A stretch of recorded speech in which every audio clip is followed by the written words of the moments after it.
The Jake Asman Show will begin shortly. Thanks to all these great Patreon members who help support the show. Get your super chats ready. Jake will be here in just a moment.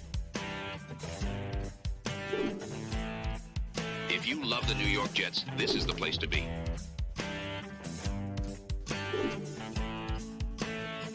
And now, the Jake Asman Show.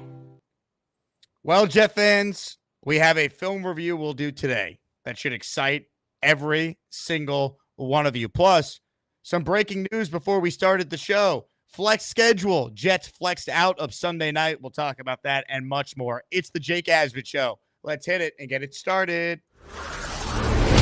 Man, our Jets are primed for a historic season. We didn't let the outside noise and world divide us. That game right there represents exactly where the process of this thing is. We're all we got. We're all we need, man. That's it. Your first win, man. Yeah.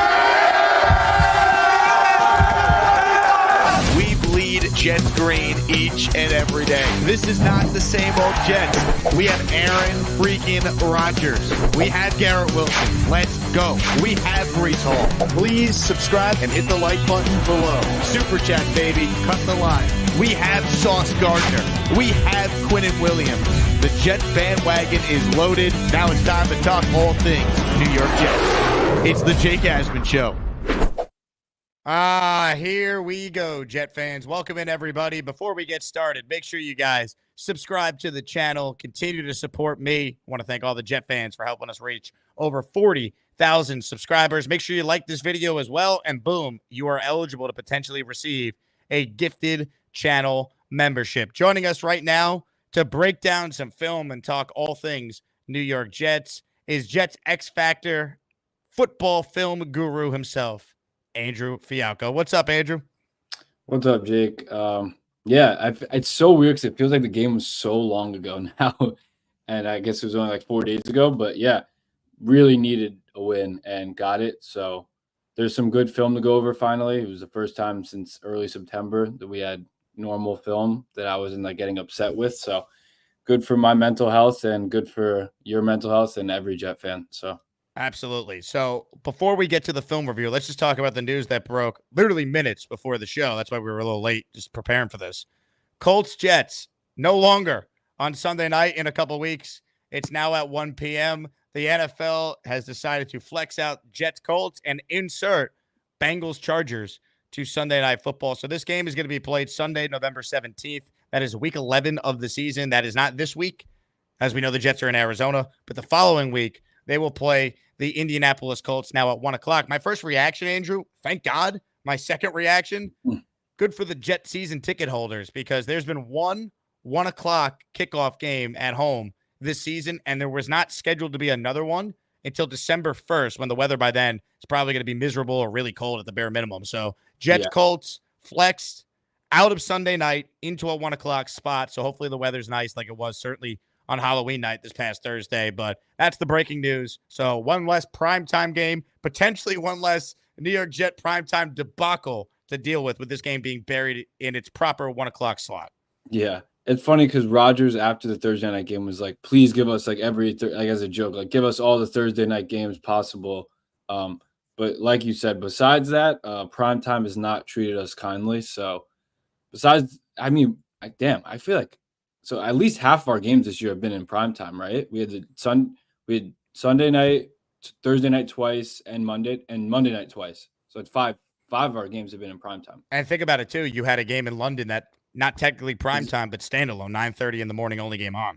Right. So like you said, we've had two 1 o'clock games, New England and Tennessee. So that's unheard of through 9 weeks. So yeah, this feels right. We're not even playing at 1 o'clock on this Sunday. So 4:25. At least that makes sense though, right? You're playing a West Coast team, but yeah, I mean, good for the season ticket holder. So look, hopefully the Jets can win on Sunday to really make that Colts game matter a ton, get to 5-6 into the bye week. But Andrew, we got a lot of film to break down. And, you know, for people who clicked on this video, you'll see the thumbnail leans into the Jet offense that finally showed up in that second half and looked like the team we thought they were going to be for most of this year. So let's kind of break it down, Andrew. But before we do that, rewatching this and specifically first half to second half, what was the biggest thing that changed when you watched the film? Yeah, so like if everyone caught it, like in the post-game show, they asked Rodgers, like, what was the big halftime adjustment? And he was like, he kind of like made fun of it because it is a thing sometimes with teams, but like a lot of time it's not. It's just about executing plays, like to not make it coach speak, but like you got to just execute plays. And first half, he said also he was horrible, and I was legitimately worried after the first half with how bad he played. He missed Devontae a few times on a couple really not easy throws, but like airmailed him like I've never seen from Rodgers before. And at the end of the first half, I was like, I cannot believe that this is really how our season's just going to end. And he was playing like very poorly. So it felt like it was a lot on Rodgers. The O-line had a couple injuries that were pretty bad. So then we had obviously 2 tackles playing guard and Max Mitchell and Olu. So, I mean, I literally like we were saying pre-show, Jake, it was so many things that normally the Jets would have happen to them and then not be able to get over it. Like you're having 2 backup O-linemen play out of position. You have Malachi Corley dropping the ball on a touchdown. You have Rodgers missing guys all over the place. It felt like something that we were not going to get through. And then look, now that I'm even looking at my notes, that third quarter, there's the unnecessary roughness when you hit the long snapper on a field goal on 4th and 20, which ended up being a great play because they missed the 28-yarder after it. 4D chess, some would say. Yeah. But like it was like little plays like that. We're like, oh, we're finding another new way. You could just add to the laundry list of weird ways the Jets have figured out a way to lose a game. And then they figured it out. I mean, look, I know you've probably spoken about it, and it's needed to be said. Like Garrett Wilson is a superstar. And I know people were down on him the first couple of weeks, and he's not your prototypical wide receiver 1 in some ways, but in a lot of ways, in my opinion, especially from watching the film, he really is. And like, I'm genuinely happy for him. Like he just seems like a great dude, and he cares a lot. And I've been showing film where he's been really upset on the film, and like after plays not getting the ball, and he had that really tough dropped interception in the Pittsburgh game that everyone gave him a lot of flack for, but breakout game from him. He's 3rd in the NFL in receiving yards. So this whole, like, everyone talking down on him, the breakout is fully upon us. And I was reading an article today that he could get close to the Brandon Marshall 1,500 yards. I know he's at 663 right now, so that'd be tough. But look, if there's one guy we're going to keep from that class, I know that people are down on Sauce too, which is a little bit overreactionary for me. But I want Garrett to be a Jet for life for sure. And this game cemented it, but it wasn't about this game. I'm just genuinely happy for the kid overall because he's a really, really good player that cares a lot, and it paid off. Purple Belt Mike wrote in, Jets flex out of Sunday night. Mike, welcome to the last 5 minutes. We appreciate you. I'm just kidding, but we did cover that at the top for those tuning in late. Snake with a super chat, JETS, Jets. Hell yeah. Big Fella writes in, and this is a great super chat before we actually get to the real film breakdown we'll do, Andrew. Coach Fialkow, if you were the coach and Corley did what he did, what would you do in response? Yeah, so what I would do is get him the ball as soon as possible after that. Now, did they do that? No. But in my mind, Corley's not played enough. He has no confidence. They run this great reverse end around that was blocked perfectly, and it was a walk-in touchdown. If it was probably Garrett or Devontae, again, they would have scored. And he dropped the ball, absolute boneheaded mistake. The worst thing you could do in that case, in my opinion, is ruin his confidence even more by benching him, even though he doesn't play many snaps to start with. I know Lazard out, but like I would try and get him a touch to just be like, hey, we still trust you. We still have confidence in you. You don't want to instill doubt in his mind after that. Like that's a groundbreakingly bad play that he was probably on the sideline sick to his stomach about, like, oh my God, if we lose the game, all the headlines are going to be about me. So like we were saying again, pre-show, me and Jake were talking about it. Since they won, that was kind of an afterthought. But if I was a coach, I would say, hey, you can't do that. Like it's an absolute no-no. Like it's also Rodgers made this point. It's your first touchdown. So you want that ball anyways. Why are you dropping it anyway? Like just keep the ball. But it's very simple. Like I would just want to get his confidence back up. I would have wanted to get him a touch and let him know that we still believed in him. That didn't happen, but look, they won the game, so that's really all that matters. I'm telling you, though, Jake, I look for Corley to be more involved going forward. He really is a dynamic player. I watched all his targets from last year, and we did a full film review on it. If anyone wants to go back and see what he was like in college, it's on Jake's channel. He's a really talented player. I know it's hard to get acclimated to the NFL as a rookie, especially in this Rodgers offense, but there is a room for him in this offense, especially with Lazard out now. I think he should be getting a couple touches a game where we manufacture them just like the way we did on that end around. And I think positive things will happen if he just doesn't drop the ball for the goal line. 25 with a super chat. Play our best 5-0 linemen. I don't care if they're out of position. Well, I was going to ask you during the film review for your assessment on the O-line, in particular, how Olu fared at guard, a position he has never played at any level before. In fact, after the game, we learned Joe Tippmann was telling him what to do on each play, which, by the way, it's a good sign that Tippmann really understands the offense in year 2, that he knows what the guards are supposed to be doing on each play. But before we get to the film review, what did you make of Olu and the O-line in general in this game on Thursday? I thought Olu played well. I think there was a couple, I'm playing guard, so a couple mishaps with his footwork and getting beat badly. But for the most part, he played super well. It's so hard to explain because I've never even been in a coaching room with about offensive linemen, so I don't know the exact footwork for each position. But I know the footwork is drastically different from left tackle or right tackle to guard. And look, major props to Max Mitchell also. I guess he played guard at some point because no one said that. He's never played guard before, but it's still out of his position that he normally plays. So as bad of a coach as Keith Carter is, and he is a bad coach, that there's some positive there in my opinion. But again, it's also a testament to, like you said, Tippmann, to have the whole line ready and good to go. Winning that game, Jake, I'm telling you, it's crazy that we did that because, again, that's a Jet team that any sense of doubt creeps in and they fall. You lose your top 2 guards and you're playing 2 guys out of position, albeit a rookie basically on his second game of snaps, and you still pull out a win that was pretty it was a pretty clear win. Like Rodgers was saying in the postgame, again, they wanted to score 28. They kind of did if Corley didn't drop the ball. But the second half was absolutely dominant overall. And again, that's just a game that the Jets would normally find a way to be like, hey, we have all this card stacked against us. We're not going to show up against adversity and win. So big kudos to the team for pulling that one out. And hopefully AVT is back this week. They didn't put him on IR, so we got hurt in the Steelers game. He's missed the last 2. Oh, we need that back. There's a chance with 9 days to get healthy for this one that he could be back, and that's good for the O-line. Because Arizona, I don't know if anyone saw any of their game against the Bears yesterday, but Caleb Williams got hit a ton. He had no time. He didn't play well, and they really dominated that one. Their pass rush led the way. So hopefully Vera Tucker's back because when he plays, we know how good he is. That's the bottom line. Yeah, I agree. And I was literally watching Arizona film earlier today. I'm a bit worried, to be honest.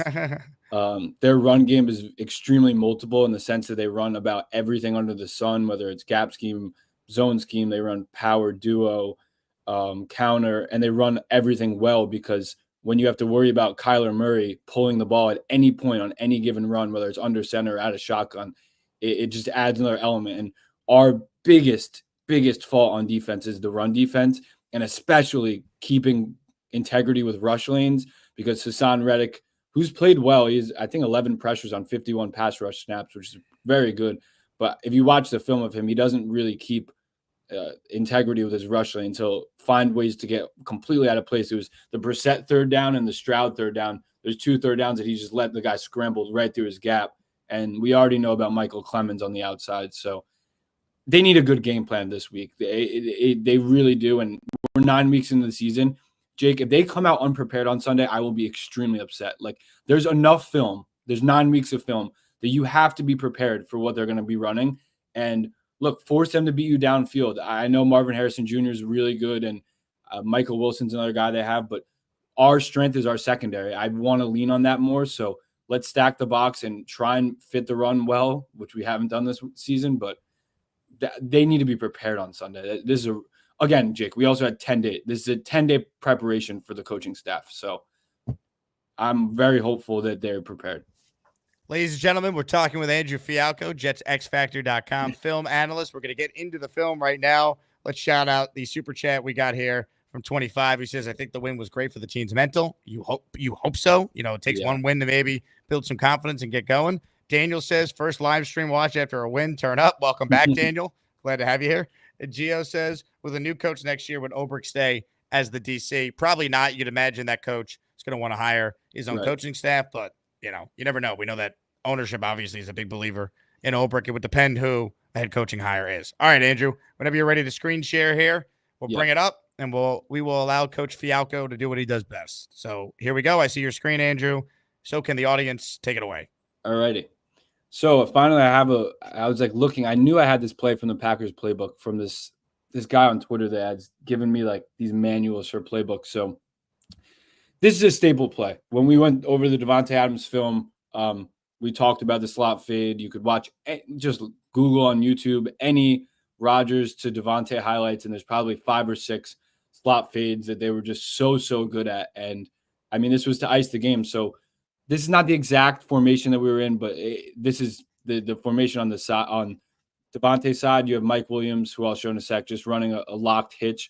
So he obviously, you don't want him to get upfield because then you don't want the corner that's on him to like peel off and go get the slot fade.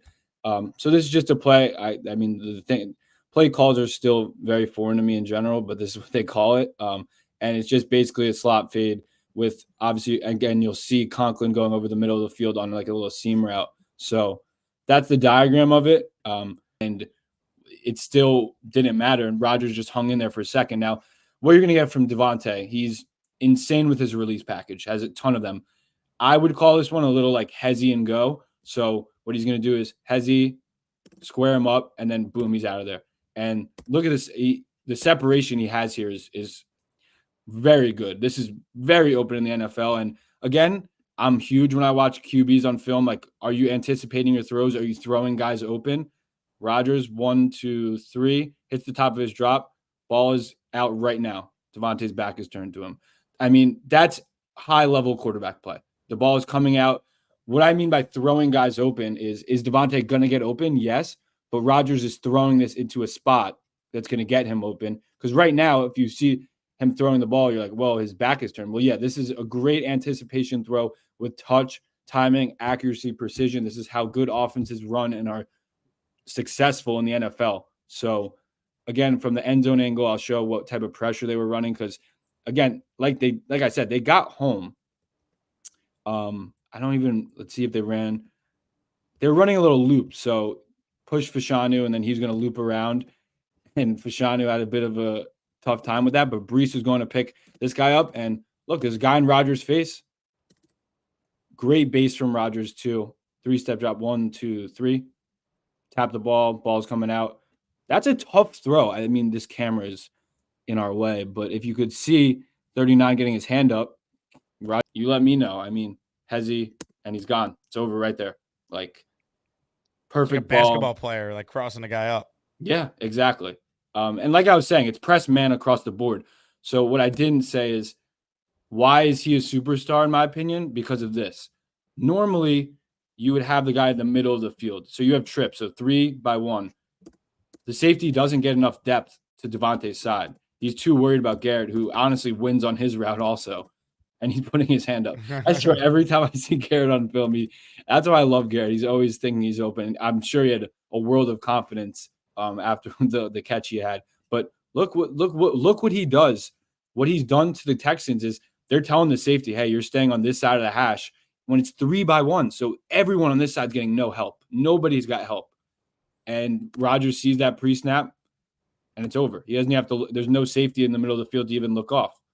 Safety doesn't get there in time, and it's over with. So really happy. This was just a really good rep to see them getting on the same page. Because like I said, in the first half, I thought Rodgers missed Davante on a couple pretty bad misses. Well, the first play of the game, he was hoping he missed him. Mm-hmm.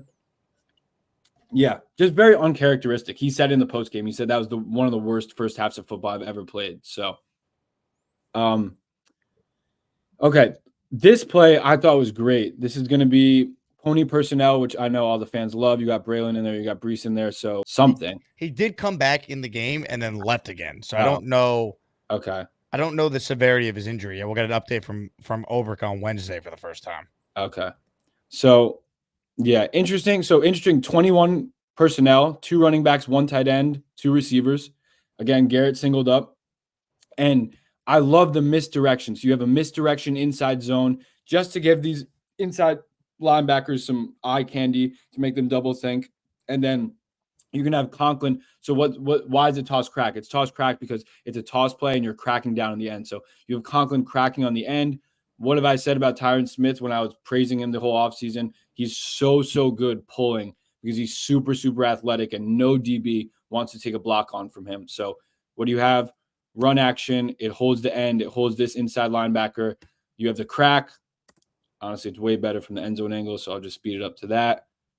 So inside zone, fake, 39 toe-to-toe is like, I don't know. I'm going to pull up here. You already got this guy out of the equation. Crack from Conklin. Perfect. Let Brees get the edge. Good job by Ruck. Tippmann, I think. Tippmann tried reaching 43. Got a little off balance and tried. I don't know why he fell on him and chopped him, but it was good enough. Devontae, great job on Petrie. Tyron Smith, that's as good of a lane as you're going to get for Brees. That's really good lane. And honestly, if Tippmann held this block, this probably could have been a touchdown if he had just had one guy to beat. But Brees Is that gets not a penalty on Tippmann? Could they have called that? Yes. I was thinking that exact thing. They could call that below the waist personal foul. I don't know. I'm confused it looked like, okay, this is very much on purpose. I was confused if he just fell down, but it looks like he's just putting his helmet on his knee. Unlike Tippmann, I don't really see him doing this much. Nice. Well, sorry that he almost got his knee blown out by Tippmann. That's pretty unfortunate, but great lane for Brees. Look at him staying skinny on his blocks and then getting right through the hole. Good burst. He excels on the outside runs. Like, he just hits the hole and goes, and he doesn't have to think about things too much. I really feel like his vision, to me, is like the biggest breath of fresh air because we had Hackett. And now it's just like, hey, we're not going to have 12 personnel and just run the ball and be obvious. We're going to play fake it with our other running back and then get a gap scheme on the perimeter with what we've all been asking for. And I think Downing's done a really good job of that, to be honest. Oh, a defensive play right here. I'm excited about this. And I see Jamie and Sherwood in the middle, and this super chat came from Jetted Out. I think we should hurry and extend Jamie and Sherwood. So, Andrew, take it away.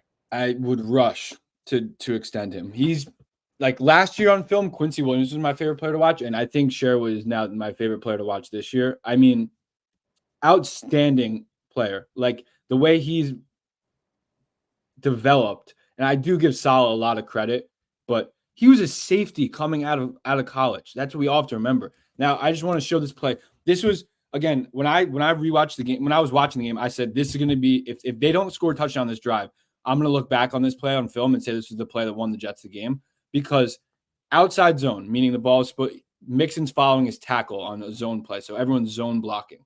There's not man-on-man blocking. There's blocking and then trying to climb to the second level to get a linebacker. Now, Mixon cuts it back, but Sherwood is so good here at not over-pursuing, staying patient, and then bursting through and sifting through traffic and making a play. I just thought this was such good eyes and feel from him. I'll just run it in slow-mo. So outside zone, Mixon's following the tackle. He sees this big cutback lane because I really hope that's not Clemens. It's not good. Look, Sally's getting double teamed up to the backer. This is a perfectly blocked play. Exactly how you want outside zone to look when the ball is about to get handed off. You have 2-on-1 that are going to climb to the linebacker. Sherwood doesn't panic, doesn't overstep, eyes up the entire time, foot in the ground, gets himself to his little hole, and Mixon's like, oh, I got a touchdown. Nope. Sherwood gets through, wraps him up, and guess what happened on this drive? They missed the field goal. So talk about how we had plays last week where it was the delay a game and then we missed the 2-point conversion. This was a play that really helped us out. Sifts through traffic, bursts, makes the tackle. I was watching live. I was like, that really could have been a touchdown. I had no idea how Sherwood got through there. And again, Quincy kind of over pursues here. This is Quincy's gap, and he's all the way out of position, almost on top of Sherwood. But Sherwood doesn't panic, gets through this hole and really makes a huge play, because that could have been a touchdown for sure. And I was running back fully one time. He's just been an absolute joy to watch on film. Really, really heads up guy, great intelligence, really sure tackler. And I'm just super happy for him. And like, I think that the linebacking core going forward without CJ is something the Jets don't have to worry about. Sherwood, I mean, him learning from CJ too for all those years in Quincy. Like Mhm. CJ Salas certainly deserves credit for that, but so does Mosley being a great captain, great leader, mentor. He's helped those guys get so much better. I completely agree. And the biggest point to that is that Sherwood was a safety for 4 years in college at Right. Auburn. Like, this is not the position is so different, and you need to have a good build for it too. And I think he always was a bigger safety, but yeah, CJ has definitely helped out both of them, and they're both two of my favorite players on the Jets. So Love good that. stuff there. Hit the like button if you're tuning in right now. We're doing the film review with Jets X Factor Zone. Andrew Fialkow. We do these after every game, and for the first time since September 19th, we're doing one after a Jet win. Thank God. Who knows how many more we'll have, but we'll take advantage while we have them. I felt like Kevin from The Office after the game on Thursday, Andrew. It's just nice to win one. It's always nice to win one. We gotta savor it. And we had a victory Friday. Today's victory Monday, essentially. But man, we gotta savor it, because like you said, it's been literally a month and a half since the last Jets win. So. Unreal. All right, here we go. Next play. All right. So this, because the ball is in the only spot that he can catch it. So I just want to make that clear. What have I been saying, and what have a lot of us, I feel like, been saying? Please get Garrett on more crossing routes, not vertical routes, not stop routes. Let's maximize his ability with the ball in his hands after the catch. So what I loved here, you get Ruckert on kind of the clear out route here. It's man coverage across the board. Middle of the field's wide open for Garrett on this crossing route. That's really all you could ask for. They bring a little blitz. It's picked up. Really perfect ball placement. Like the only place you could put in. Obviously, hell of a catch from Garrett. Just perfect. And then field's wide open because they were playing man across the board. I think one safety deep. Yeah, one safety, middle of the field. So what was really cool about this here, too, is they bring a blitz. Now, Rodgers' eyes the whole time. So what Devontae was running here was just a little out and up here. And Rodgers was looking at it the whole way. I guess it just didn't happen quick enough. And if you watch Rodgers' eyes here, okay, Devontae. Last second, right, he's about to throw. He gets it. He turns his eyes to Garrett. That's just so impressive. And he stands in here and gets hit by 1, 2, 3 different guys. Cayenne Pepper, man. Body was feeling good. He wasn't lying. Yeah. I mean, this is 3 different guys coming in on you and crushing him. And I'm saying Devontae. Last second, he's like, oh, I remember I have Garrett over the middle of the field. Look at him just change his eye. Watch his helmet just moves slightly. Right as he almost like predetermined when he was releasing it. Like, oh, I'm just going to throw to Garrett. And then I turn my head, throw to Garrett, get crushed. And literally by a fingertip, just an absolute really good rep there, like a top tier rep. This one, I don't really have a ton to say. There's not a lot to even say about it. I'll just basically say it was 3rd and 19. They're playing cover 4, so deep fourth. But for some reason, he buzzes down. So this is actually cover 3. I'm sorry. Against trips, I'm going to try and not use too much NFL, like football terminology. I'll try and keep it reader friendly or listener friendly. Against 3-by-1, so 3 receivers to one side, they have their weak safety poaching, which means the third guy, if he runs a seam, he's going to cut him off. Because I was rewatching, I was like, why would you not help on this? How did they get a one-on-one with Garrett? It's because they're running this 3 deep with their weak safety poaching the third seam. So he's just trying to get that off. So once Rodgers said in his postgame, he said once the weak safety didn't get enough depth, look where Rodgers is throwing the ball already, and Garrett's at the 10-yard line. So on the field. So engages contact, which is really good, first of all, because he just gets a feel for where the defender is, kind of separates himself a little bit, eyes on the ball, stabs it. You can watch his helmet here. He looks down right away. Like he's like, okay, I caught it. Where am I on the field? Looks down. Really looks like he's trying so hard to get his knee down, and then just gets the shin down. It's insane to be able to do this in midair. Be like, oh wait, I need to remember where I am on the field after making an absolutely absurd one-handed catch. And I'm really happy they overturned it. It's probably one of the best catches in Jets history that I could think of. Easily. And It's one of the great catches you'll see in NFL history. I For agree. sure. Just all time, and really could be somewhat season saving if the Jets do turn something around. This was as big of a catch as you could think of for this team that was on the brink of going 2-7 on Thursday. So all the props to Garrett here.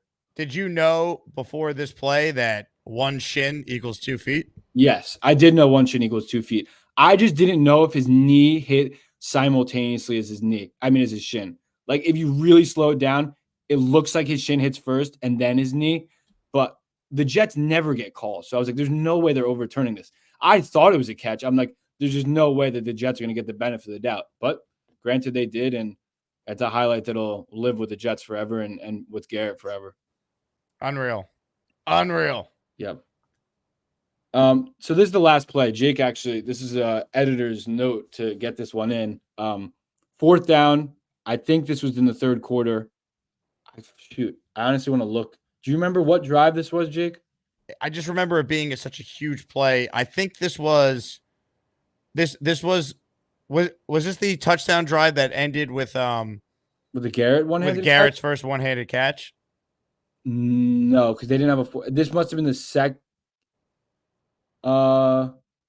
Yes, this was Garrett's one-handed catch, the one I just showed. Because this was in the beginning of the third quarter. They're down 7-0, and it's like they needed to come out, and they look like a different team. And I really thought this play, this 4th down conversion, Rodgers kind of felt like, all right, I got my guy back. We're on the same page. Like, let's go. And then Garrett went off in the second half from this point on. Right. So just for context, Jets were down 10-7.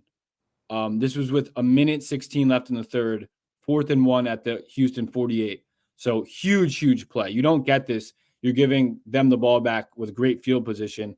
And Rodgers gives a signal, thumbs down, right there to Devontae. And he said on the McAfee show, he's like, that's just literally like a do anything you want signal.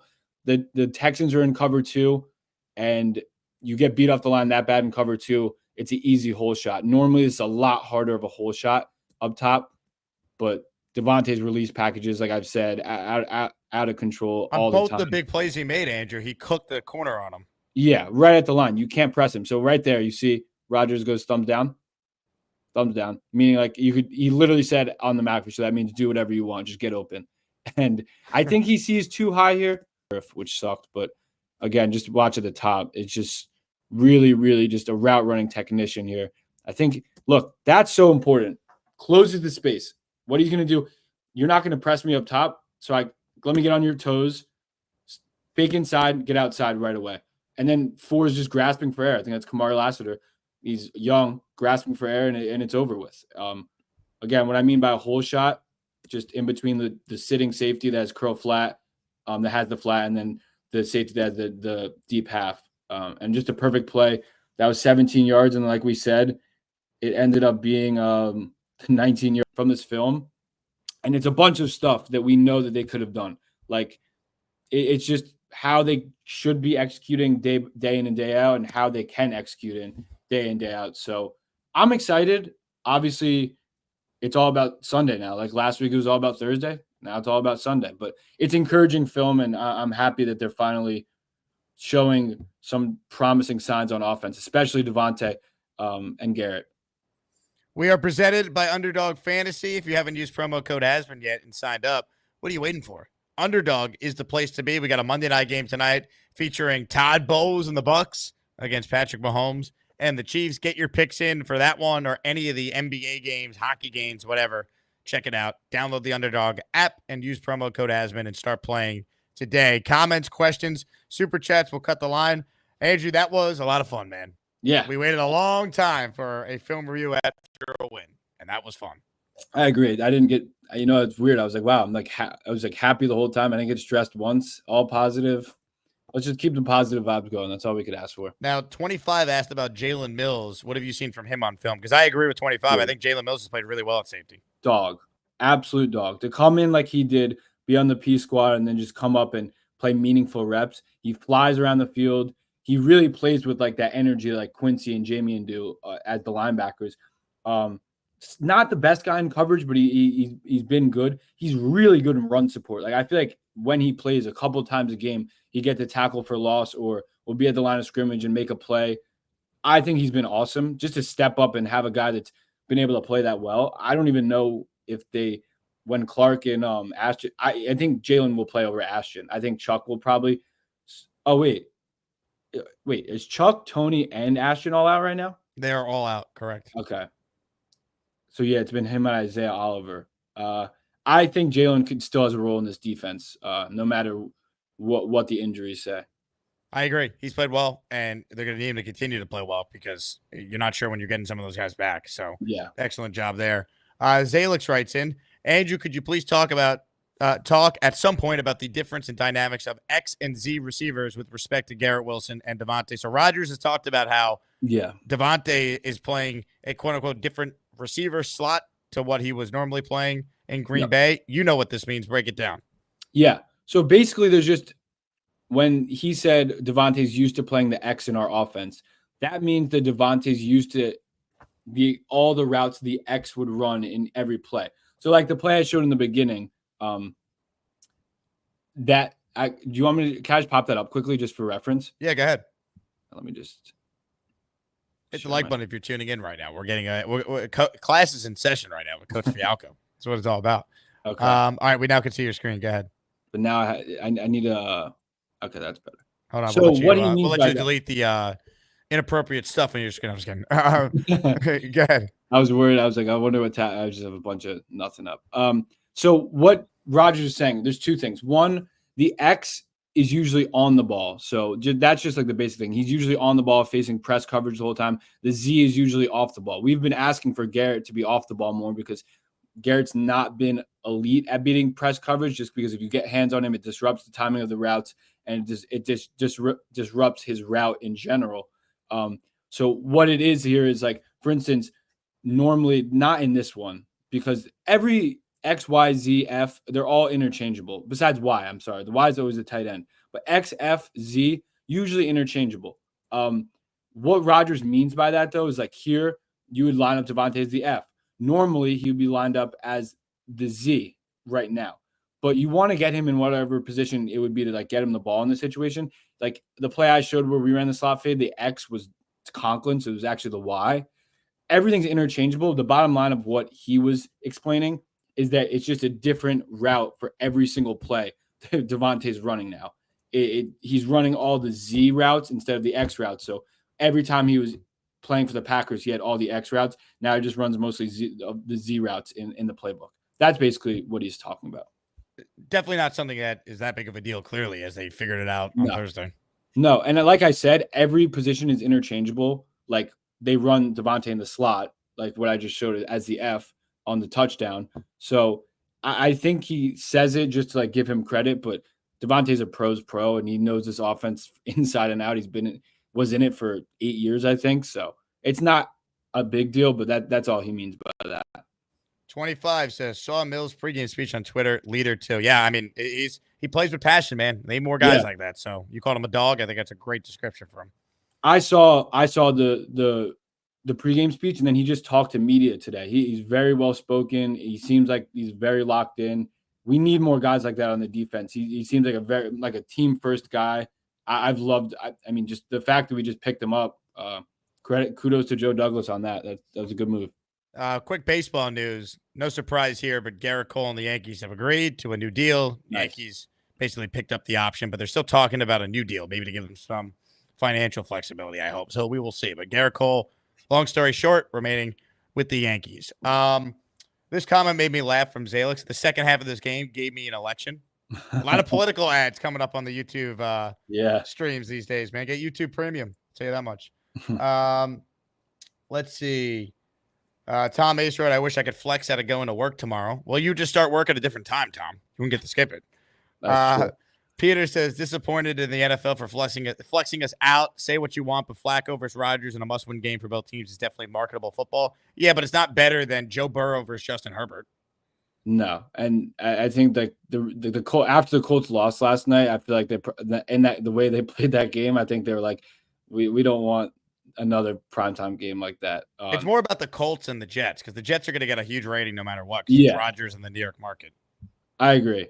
Flacco, whatever. It makes no. Burrow versus Herbert is a way bigger draw than Flacco versus anyone at this point. So yeah, and if you're a season ticket holder, enjoy a 1:00 game for once. Yeah, love it. Definitely love it. All right, hit the like button if you're tuning in. Let's open up the Gusbuster hotline as well. Let's see what you guys are thinking. And we have not heard from this guy since he was a big star at the Asmaniac Jet Halloween Evening of Champions. Ladies and gentlemen, for the first time since that fateful night, we say hello to... Hi, everybody. This is Bob from Vermont. I am Bob, of course. Hi, Jake. Hi, Andrew. You lost your voice, Bob? Yeah, I did. But I wanted to tell you that it was great. Nick, Nate, and Ravi helped me out a lot. We got stuck at the train station because somebody said the hotel will pick us up, but it was in Secaucus. They can't go out of Secaucus, so we had to get a lift it's called? Yes. Bobby, as much as I want to hear all about your experience from your perspective, your voice sounds so bad. I don't want you to use your voice. No, don't worry about it. It's getting better. It's getting better. Not if you talk. I want to tell Bobby. Bobby, I watched the video right before I got on Jake today. I watched your little What about Noel? Ooh, I was talking to Jake about that. I was like, wow, I didn't know Bobby had it like that. I didn't know that. Nick got her for me. Whoa. Hey, now. Calm your freaky down. Hey, Hey, what do you mean, hey? Rules are rules around here. Calm your freaky down. What was that thing they called? Jake, what Roger smokes? Ayahuasca. I had some of that. I was high. Little high. Wait, you did it? He smoked weed. He did not smoke ayahuasca. I did so. Ask Nate. He got it for me. I don't think Nate actually got you ayahuasca, but yes, continue. He did. You asked him. I'll ask him. He took care of me, Nate and Ravi and Nick. So, yeah, we were way away from you, Jake. You just threw us over the other section. I wanted to be with all you guys. What do you mean? I didn't throw you over. We had Asmaniacs in the two sections, 128 and 129. You were in 128, I think. Why did he put me in 129? It was random. I just took two random tickets that were sent to me that were bought when we did the group I didn't know. No, I didn't choose everyone's seat, Bob. I just gave you. I hugged you. I gave you a big hug. I was like, yes, you did. But that's the tailgate you're talking about. Yeah, the tailgate was. Yeah, awesome. the tailgate. We were all together in the actual stadium. We were within the sections right near each other. To see what treatment they gave me. They gave me a golf cart to get to. I saw. It was awesome. We had a great time. I'm glad you had fun. It was great to see you and your brother Mikey had a great time. Yes, Mike. Did you see Michael dancing? I did. I mean, we got them tailgate passes, Andrew. We obviously had their tickets taken care of in the Jets. Yeah, that guy got us 2 seats. What's their name? Walter got you the tickets. No. I mean, the guy who got us the seats to sit down. Oh, Claudio and Lou from Gotham City Crew. I told them that you were the big guests. Gave us 2 chairs, and I had a great time. I should have got my fat ass up and danced. I would have boogied. I was so high. I stumbled almost. I could have died. Ladies and gentlemen, the full recap is available on my YouTube channel right now from this but great night. But hold on, Bob. But for those of you who haven't seen it yet, here's a quick minute to get you excited. Okay.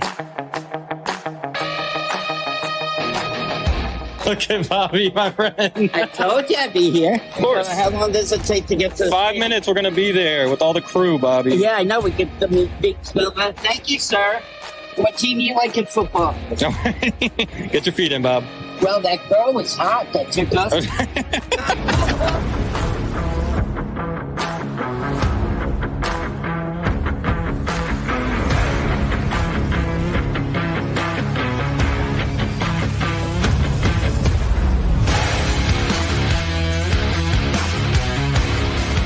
Hi, sweetheart. How you doing? Good. How are you? I'm Michael. Hi, bud.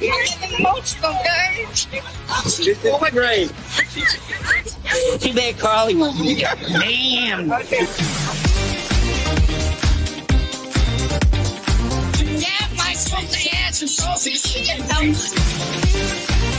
I gonna be able to walk? I was gonna clean my room until I got high. Yeah, I love you guys. Bobby Midnight. Oh, yeah.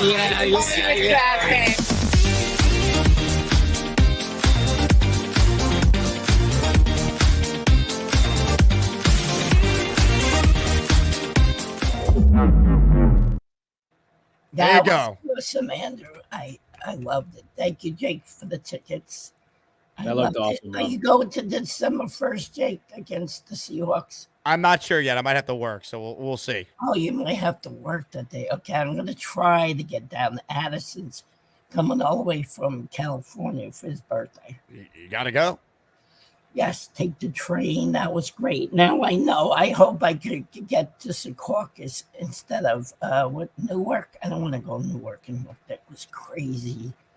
But we found the black and white cookies. We got them. Nice. Black and white cookies. Well, Bobby, you need the rest of your voice, all right? But I'm glad you had a great time. I'm going to have a show after your show. I'm still going on. You should not do a show, but yes, I'm going to have people talk. I just type. Okay. Drink some tea, Bob. I love you. I love you too, Bob. Bye, guys. Have a Farewell. great day. Well, you know, I have my own YouTube show. If I'm awake, I'm going live. Unless Jake has a show, Bobby. What a night. What a day it was. Yeah. Shout out to Nate and Rob. I mean, they were with Bobby and Mikey every step of the way. Did a great job looking after him. So those guys deserve tremendous credit. The big fella with a super chat for us. The edge being held up this weekend is super important. Kyler's a huge threat. Clemens better step up. We build off Thursday and we got this. We're just scratching the surface with Adams and G5. And Andrew, you and I talked about this off air. They're going to have to score probably 27, 28 points for sure if they're guaranteed to win this game. Yeah, I agree. And I was actually looking at some of the metrics earlier. The Cardinals' defense is pretty weak in terms of like success rate, EPA. They're not good against the run or the pass, especially the run. So maybe this week we get a big Brees week, maybe Braylon. Time of possession, obviously always important, but yeah, I'm worried about the Cardinals on our defense. So we're gonna need a big Rodgers day. Look, it's got to be like a playoff game for them. Literally, this is like every week right now is a 1-0 move on like type thing. So I'm telling you, everyone's got to be locked in. 10 days of preparation. It's got to be good on the field.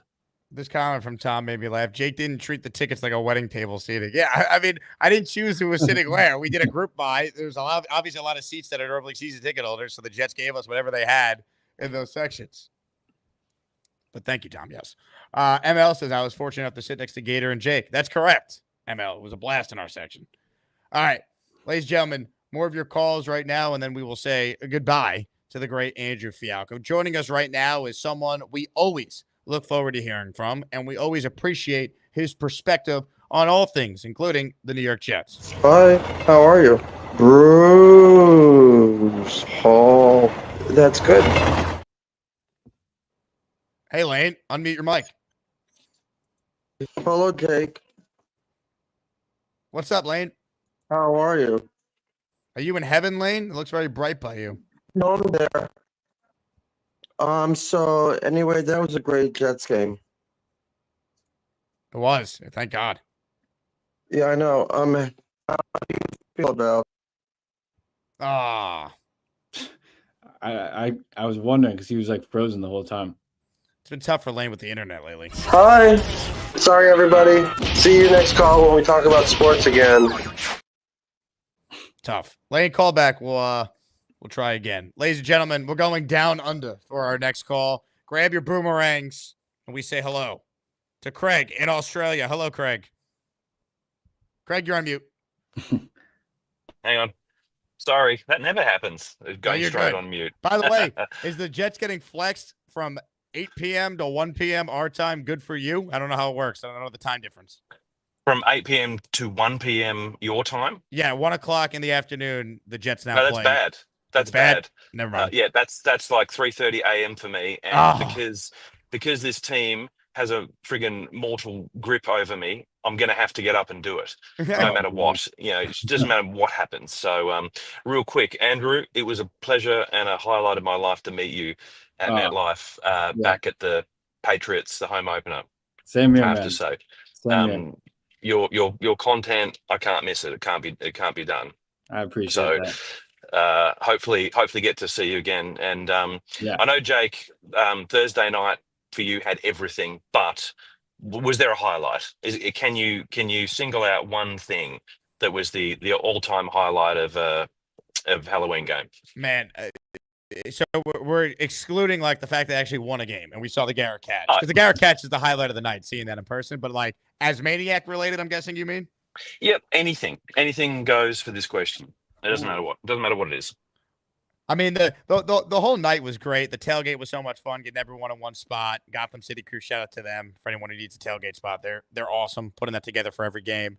So I'd be remiss if I didn't say that. I'll tell you what, I think the moment that made me laugh the most was in Asmaniac. I forget who it was about 10 rows in front of us in our section. And Dre was sitting directly behind me.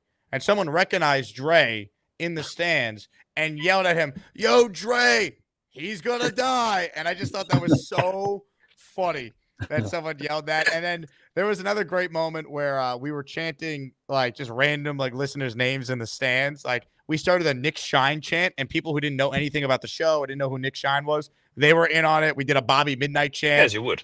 And like we were just yelling things, and like people like didn't like all people in the area were like looking at our section like, why is there so much noise happening during this like TV timeout? Like, what are we missing? Like, what happened here? And like just all the inside jokes from like 100 people in one section that all watched the show. It was incredible. Look what you have created. This is all I can say. A truly amazing thing. I've said it to you before. It has literally changed my life. I used to think I would go to the USA and do my thing. Never thought I'd know anybody there, and now I know 40 or 50 people. Most of whom I've met, not all of them. But look, things are going to change for us. I think next year we're going to be able to travel, not just more often, but stay for longer. That's amazing. That's great news right there. Yeah, and do more stuff. So thanks for checking out and keeping an eye on my house on 47th Street. That's right. Very much appreciate that. Whenever Nate rides by on his bike, he always live streams it for me. So we always, Mrs. Craig and I, we still feel like we're at home, as in New York, even when we're here, and America in general. But we think we're gonna be there in end of April, early May. So that should coincide with the Yankees home opener. So hopefully we can put together something for that event. I love that. That's great, Craig. Well, you keep us posted, all right? We love when you visit the States. We want it to happen as much as possible. Almost as much as I do. It's all I think about all the time. Believe me. So thanks for having me, guys. Take care. Have an awesome night. Ladies and gentlemen, Craig in Australia checking in. What a call. Let's see. Did I miss anything here? I don't believe I did, Andrew. So great job. Hopefully we're doing another one of these next week after a win, because as great as Thursday was, it means nothing if they can't now build on it and get going here. You got to get to 5 and 6 into the bye week. Yeah, that's got to be the goal. So 1-0 this week. Damn, the game's not for 6 days, which sucks. But yeah, thanks for everyone. Thanks for you, Jake, obviously, and talk to you guys next time. Ladies and gentlemen, the great Andrew Fialkow over at JetsXFactory.com. Read his work there. Follow him on Twitter if you haven't already. He's great at what he does. Simple enough. Hit that like button if you're just tuning in. Comments, questions, super chats. We'll cut the line. Tonight is the last night to join my Patreon. If you haven't done so already, we're going to update the list of names starting tomorrow. I took the weekend off. I had to travel for a wedding, so we'll extend the Patreon deadline if you want your name added to the intro. Patreon.com/Jake Asman Show. You'll gain Discord access, discounts on every merch item. Go to jakeasman.com and get your merch today. And, of course, you'll get bonus shows that are not on YouTube, so you'll take advantage of that by signing up for the Patreon at patreon.com/Jake Asman Show. Open phone lines if you want in on the conversation. He claims he's back. We'll find out if we could hear him. Hi, how are you? Bruce Hall. That's good. Preston. Lane? Yeah, Jake. Hey, Lane. Yeah, I'm back. So, how do you feel about the Jets? Do you think they could keep winning? I hope so. I'm a little worried because they've won some games like this in the past, and then they come out and lose the next one, and we all get excited just to get our hopes crushed. Yeah. But I think they got a chance, Lane. I do. What's up, Bobby? Oh, Lane, no. His internet's brutal. I was going to tell Lane I met his favorite player, Bruce Hall. Call back, Lane. JR Jet writes in, so cool what you did for Bobby. A lot of guys talk a good one, but you're a true class act. Wish I made it a better effort to say hi. Next one, Jet up. I got to meet you, JR. Don't worry. I met you on the NJ Transit, right? I signed his Asmaniac snapback. I appreciate that. We have the best community, though, man. I mean, we have the best community you're gonna find. Jet fans are the greatest in sports, and this community is special. Orlando writes in, Jake, are you going to the Arizona game? No, unfortunately, I'm not. I will be in Montreal Thursday to Sunday morning for a bachelor party, so I couldn't go to that game. Otherwise, I was going to go out for that one because I got some family that lives in Arizona. We got some good Asmaniacs that live out there. Shout out to Rat Diddy and J-Mags and J-Mags' awesome wife. But can't make it, unfortunately. But I'll be watching. My flight lands back in New York at I think it's noon. So I'll be back for the 1 o'clock games, and certainly we'll be ready for 4:25. Boomtown says, Montreal, I was going to message you, Boomtown. I'm guessing yeah, I know you're an Ottawa Senators fan, so I don't know how far Ottawa is from Montreal. I don't know anything about Canada. NY says 4 days for a bachelor party. Well, not really. I fly out Thursday afternoon, and then we come back Sunday morning. So it's not really. It's really 2.5 days. You know, you get half a Thursday, all day Friday, all day Saturday. You leave first thing Monday. Scott says, Jake, when will you be having a bachelor party? Well, that would require getting engaged first, which has not happened. So I'll keep you posted, though, Scott. Maybe I'll invite you. David says, finally met up with my nephew at the softball game. He gave me some Jets trinkets from London meetup. Thanks so much. My pleasure, David. I'm glad he got them to you. It's great to meet him in London, and you know how I feel about you. I appreciate your support. Lane, his internet won't work. However, he does have a take for us. The Jets have to win in week 10 and week 11. You know, I would agree, Lane. They got to get to 5 and 6 of the bye week. They do that, all of a sudden you get healthy. You look at the schedule down the stretch. It's not impossible. Now, it's not as easy as some think, though. The Rams are good with Stafford and McVay. Yes, it's cross-country for them. You're home for that one, but still, not an easy game. Arizona's not an easy game. It looked like that was an easy game for a while.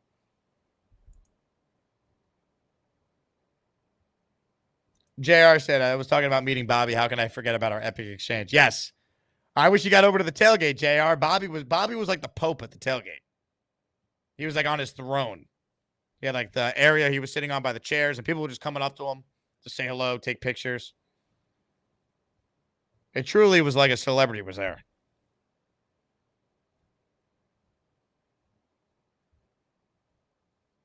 Open phone lines for anyone who wants in on the conversation. The Gusbuster hotline link is pinned, but I just threw it in the chat once again. Comments, questions, super chats. They cut the line. Ladies and gentlemen, we just had Fialkow's film review, which was excellent. Here's more film review from the great Brian Baldinger. In a 14-10 game with 3:02 left, Aaron Rodgers was looking at this Texans defense right here, and he sees the safety clouding over Garrett Wilson right here, who had 2 touchdown catches on the day, and he sees Devontae Adams with inside leverage against the safety Jalen Petrie. And Aaron Rodgers knew exactly where he was going. A little great release by Devontae Adams, and he would find the end zone 37 yards later for his first Jet touchdown and the game-clinching touchdown. But when you watch it right here, pretty good protection by Breece Hall and the offensive line. Max Mitchell, Fashanu in at guards for the starters, got replaced because of injuries during the game. Breece Hall sees right here, nice job Now, To'o comes free, but Aaron Rodgers already is determined. I'm flicking it out to my star receiver, Devontae Adams, and just like that, 37 yards later, the Jets broke their 5-game win streak. Their records. Do the New York teams, the Jets and Giants, have the two most dominant defensive tackles in all of football? Because Quinnen Williams was unblockable last night and has been over much of the last couple of weeks. And then on the other side, the New York Giants, this man, Dexter Lawrence, like nobody's been able to block him one-on-one all game, all season long. Do they have the most two dominant defensive tackles in all of football, in Quinnen Williams and Dexter Lawrence? Because maybe the quarterbacks that they go up against, maybe they feel that way. Jets line up 4 former number 1 draft picks, Hassan Reddick, Javon Kinlaw, Quinnen Williams, and Will McDonald. And on this play, Houston knows that that's a good front. So they double 3 of the guys on this play. 3 different guys get doubled. Hassan Reddick gets doubled out here, okay? Tight end tackle. You see Quinnen Williams inside, doubled inside, right there. You see Will McDonald doubled on the outside, right here, all right? They pull the guard and the back, and still C.J. Mosley is running for his life. Like, he dropped back to throw 38 times on Thursday night, looking for a receiver right here. He completed 11 passes. Like, this is what pressure does to any quarterback, even one as great as C.J. Stroud. It was a factor. And the Jets' pass rush was a big determinant in their victory last night. Good breakdown there from Baldy. He caught himself. He called C.J. Stroud C.J. Mosley by accident. Man, nice to do these after a win, huh? Hit the like button if you're just tuning in. Super Chats will cut the line. No one has gifted a membership yet. So if you gift a membership, we will shout you out. Let's see. I think we're caught up on Super Chats. Great. No one wants in. Open phone lines. First-time callers. Cut the line. No wait time. David Mosley gets a shout-out from Injured Reserve. He does. He does.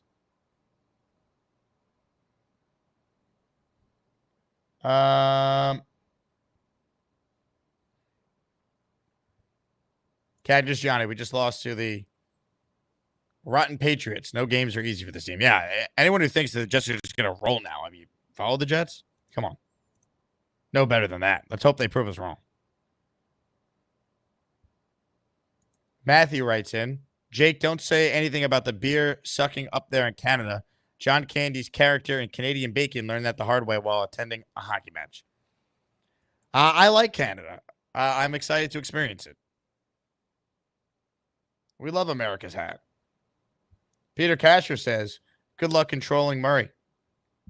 It ain't going to be easy, that's for sure. Lane writes in, Bobby Midnight has to drink hot tea. Excellent point, Lane. You're right.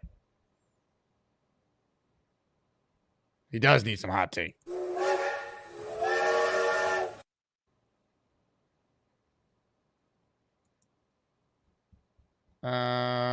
Lando, Baldy has to be a Jets fan.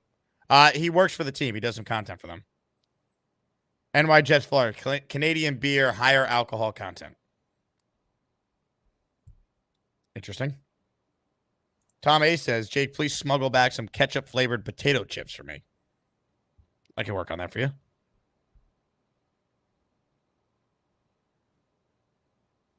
Alan says, Arizona down to -1. That means Jet money's coming in.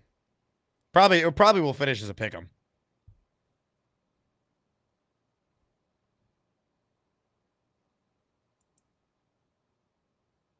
Lando says, Jake, I'd call in right now, but Duncan's getting busy. Peter says, who's going to shadow Murray? Probably Sherwood. Probably Quincy. They used McDonald as a spy earlier this year on some plays. With Reddick back, you actually feel like you could do that a little bit. He's playing well. Ladies and gentlemen, Harvey coming through for the people. A 5 spot of channel memberships.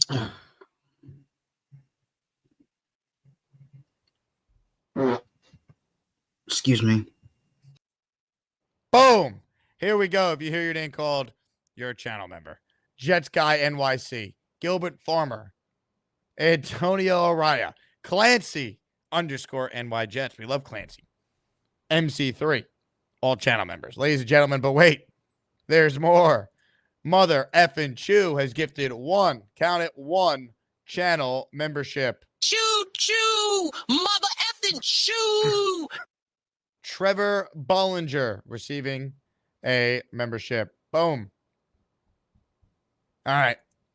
I was going to end the show, but the show must go on when this guy calls in. JT's next. What's up, JT? Yo, continuing the show for me. Appreciate JT, it. you called in. I said I had open lines. You pounced. You get to go. That's how this goes around here. Man, I just started closing up all my work apps, and I'm like, you know what? Screw it. I'll call and bullshit it for a minute here. So this Arizona game is going to be a tough one, man. I know it's been talked about on this stream, but our schedule, while it is favorable, it is going to be a tough schedule. This is the NFL. No game's easy. It's going to be a hell of a ride. But starting with Arizona, it's going to be tough stopping Kyler Murray. We don't have that kind of defense. Athletic quarterbacks tear us up all the time. This one kind of scares me, to be honest. What about you? I'm definitely concerned about this game because it's not even just Kyler Murray. They also have a good running game with Connor and their other backs. So Benson, it's going to be tough. Yeah, no, I agree. I don't know too much about their defense, but I agree that we're going to have to put up like 30 points to actually come out with a W. I'm hoping that Devontae and Garrett kind of found a rhythm with Aaron Rodgers from that second half. I'm hoping that it kind of extends beyond just the second half of last week. Do you see that further building? Like, do you think that Devontae and Garrett Wilson and Aaron Rodgers all be like more on the same page than they have been following that second half? I certainly hope, right? I mean, that we got Devontae, you saw the breakout game, Garrett doing his thing. Like, they're going to have to be able to score points because the defense is not as good as they've been, but they should be able to. The Cardinals don't have a great defense. Yeah, no, I agree. I hope we continue to see it, but like I said, it's until I see it, I won't believe it. You know what I mean? Right. Like one great half of football is a great half of football. But win the next two, get the 5 and 6, and then I'll be like, okay, let's see how they're playing at that point. Then you could say, maybe. Exactly. Even the Indy game scares me a little bit because it would be Jets' luck to where Fialkow just returns to his 2012 Super Bowl MVP form and fucking tears us up. Pardon my French, but yeah. I'm scared of that game just as much too. They're all scary. The idea that everything's going to be easy for the Jets, I mean, it's not. It's the Jets. Absolutely, man. Absolutely. I'll let you get to the rest of your day, man. I'm going to go get something to eat. Just like I said, just finished work and everything. So going to settle in. What are you eating, JT? What's on the menu tonight? I have some wings left over from yesterday. I hosted my first football Sunday in my new apartment. My dad and my friend came down from Jersey. I moved to Southern Delaware recently. Wow. Yeah. So my friend and my dad came down and I cooked up some wings, made some homemade potato skins. It was a good time. Had some chips and queso. So yeah, so I'm probably just gonna heat up some of the rest of the leftovers. Well, JT, you enjoy it, all right? Thank you, sir. You have a good night. Ladies and gentlemen, JT in the house. Super chat here from Sco. Jake, when's the next T-Square meetup? I will let you know, Sco. I will let you know. We do not have one for this week because I am not even here for it. I technically I will be here for it, but it was just too much with everything going on. But it is in the works, so stay tuned. Hopefully the Jets winning will help us have more meetups. Because T-Square doesn't want to do any meetups, and rightfully so if the team is garbage. So how many people are going to show up for that? So can we keep winning? Can we get the 5 and 6 at the bye and then go on a run? Cactus Johnny writes in, Molson and Montreal Strip Club sounds like an A+ bachelor party. Way to go, Jake. I didn't give you the itinerary, Cactus Johnny. You don't know what I'm doing. We could be like, we could just be 14 dudes just chilling in the house the whole time. You know? You say anything about drinking beer or going to a strip club? I mean, come on. Tom Hayes with a great reference. Chris Berman, according to Chris Berman, aspirin is more potent in Canada too. That's one of my favorite clips of Berman.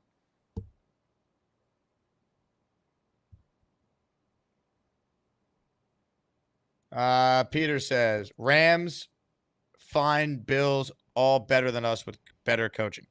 I don't think the Dolphins are better than the Jets. I don't. But whatever. Jets need to keep winning. Peter will believe again one day. That day is not just yet. Need more wins.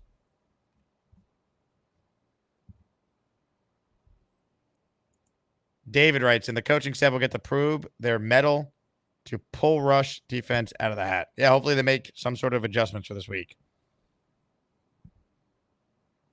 I agree with that.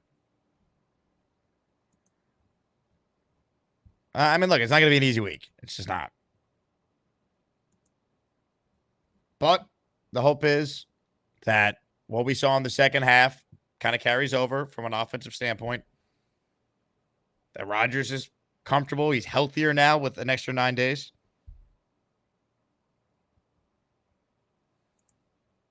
Dano says, Jake, if we go 3-14, would you watch next season? Yeah, I'm sick.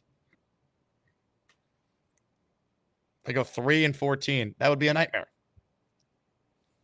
Big fella, it's not going to be an easy week for the Cardinals either. That's the mentality I like.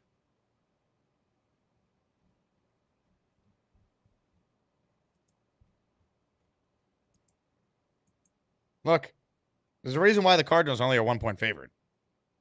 It's because the Jets have the better team. If this was at home, the Jets would be a favorite. If this was on a neutral field, the Jets would be a favorite. Although I will say this, I do know a ton of Jet fans, a ton of Asmaniacs that are going to this game. So if you want to link up with any of your fellow Asmaniacs, get in our Discord channel. Join the Patreon first, then you'll see the link to join the Discord once you're in there.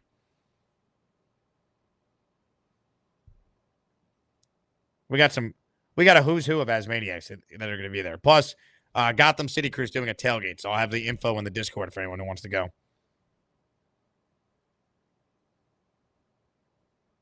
Dano writes in, Cardinals gave up 5.3 yards per carry, and Brees hasn't had a 20-carry game. This is how we win. Mark my words. Hey, run the ball, man. Run the ball, get Brees going. I'm in. I mean, that should be a no-brainer. I mean, you should always look to try and get Brees involved. He's a great player. Lando writes in, if the Jets stay competitive around Christmas, I fly out with my girlfriend for our first Jet home game. Wow. Oh, I hope they were in the mix, Lando. Just for you.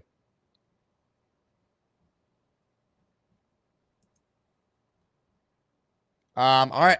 What a show. Thank you to Coach Fialkow for joining us for the first hour of the film review. We're back tomorrow. Will Parkinson will be joining us at 10 a.m. Eastern time. Actually, no, that's Wednesday. I had to move Will around. Robbie Sabo will be joining us in his usual time slot at 10 a.m. So we have that on the horizon. Will join us Wednesday morning at 10 a.m.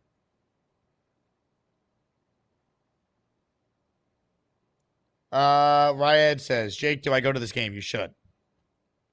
Alan says, got free tickets to see Eagles, Cowboys, travel to Houston to see the Lions, or watch the Jets Cards in the desert. Well, Alan, if you're a Jet fan, you would watch your team, but we know you're a fraud. So you'll probably do something that doesn't involve the Jets. I mean, come on. I'd rather be the Jake Asman heel than the Robert Saleh truther any day of the week. But it's weird because I don't see myself as a heel. I think I'm a realist. I don't want to hear none of that shit. You do not root for no damn New England to win shit. Classic, Alan. Oh, I have all these other options besides the Jets. What should I do? As you ask a chat full of Jet fans on a YouTube channel that has 40,000 subscribers that root for the football team we're talking about. Thank you, Alan. Tremendous job by you.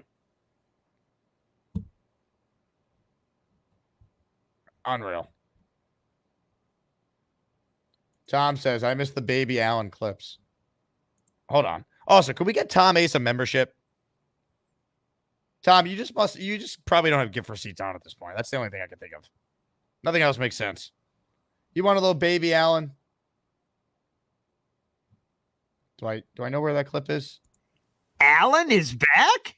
Whoa! I didn't want to call, but I thought it was necessary today. I'm more of a comment guy than a call guy. There's a lot of Jet content creators and a lot of regular Jet callers. Chef Kevin, he's a nice guy. He hates 98% of my takes, but that's his prerogative. So yesterday he talked the kumbaya claim that everybody should trust Robert Saleh. Oh, Robert Saleh this and Robert Saleh that. To me, when I watch Robert Saleh, I see a guy who lacks head coaching instincts. Please do not talk to me and other Saleh haters. They are winning games in spite of this coach, okay? The pom-pom Jet fans. I know B-Mac, he's in his own universe. I think he's arguing with himself 90% of the time. I get a lot of the hate throughout a lot of these Jet contents because I speak the truth. This is a loser franchise. I'm sorry to say this to a lot of you pom-pom Jet fans. This team hasn't won shit in my lifetime or in, I'll say 90% of Jet fans who watch these shows lifetime. I will speak to you in about 2 months. There's Allen. Wow. He came and he went. I know Jake Asman is definitely going to see that today before his show. Oh, did I see it? I definitely saw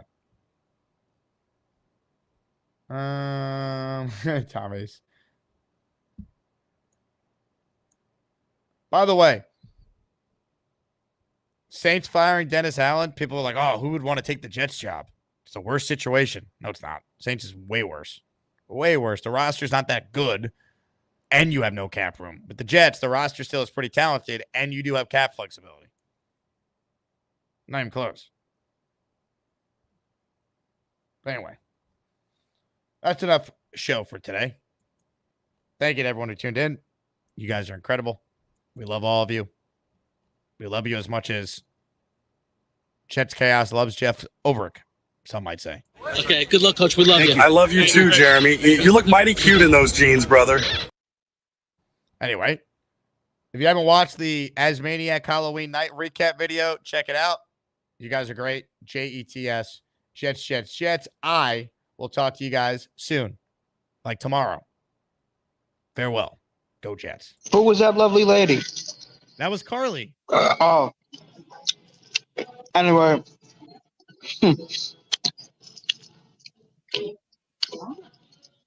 Yep.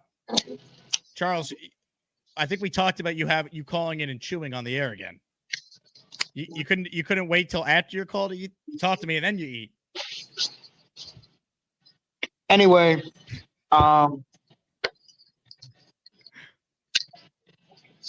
this is a great angle for you, Charles.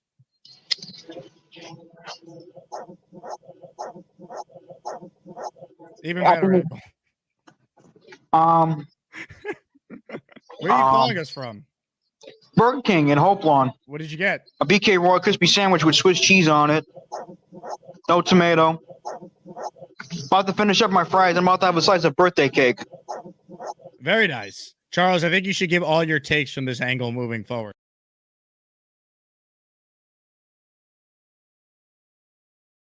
Is Brock Purdy going to run for his life on the opener? Fuck yeah!